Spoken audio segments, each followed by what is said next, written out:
Elle est loin la Virginie Efira à qui le petit écran confiait ses émissions de télévision. À 45 ans, la compagne de Nils Schneider est officiellement passée sur grand écran en devenant l'une des plus grandes actrices de sa génération. Après des rôles décrochés dans des comédies romantiques, l'actrice a opéré un virage dans l'univers dramatique que tout le monde applaudit.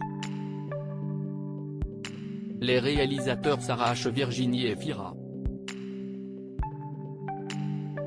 Pour preuve, elle est à l'affiche de Revoir Paris, un drame sur les attentats de 13 novembre et sera la tête d'affiche de Les Enfants des autres, en salle le 21 septembre.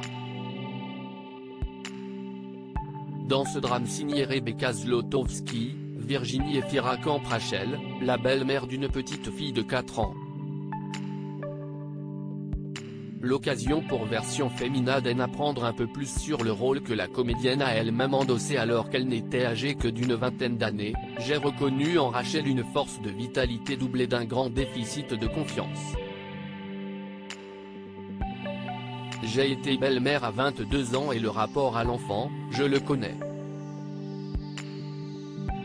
Elle ne cache pas que ce statut n'est pas toujours simple à gérer, on ne sait plus si l'on compte, si notre avis est valable, si l'on doit s'effacer. Bref, on cherche sa place. Car quelle est celle que vous accorde le père? La mère? L'enfant aussi qui, parfois, en a marre de vous voir dans son cercle, précise-t-elle.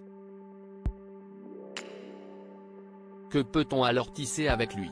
Doit-on participer à son éducation?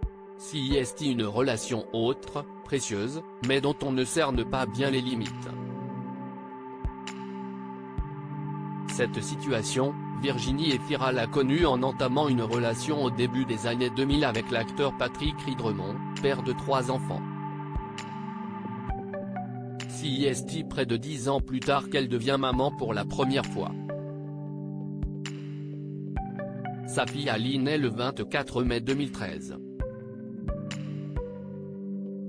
Le père n'est autre que le réalisateur Mabrouk El Mekri dont elle est séparée depuis plusieurs années. Virginie Efira n'est pas un cœur à prendre pour autant.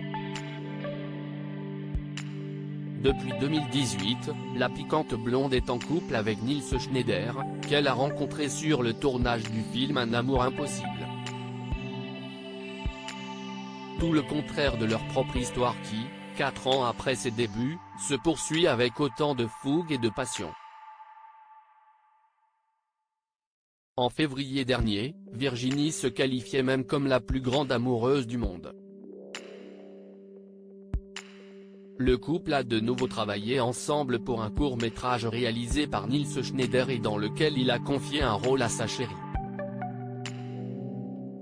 Un film qu'on adore et déjà hâte de découvrir.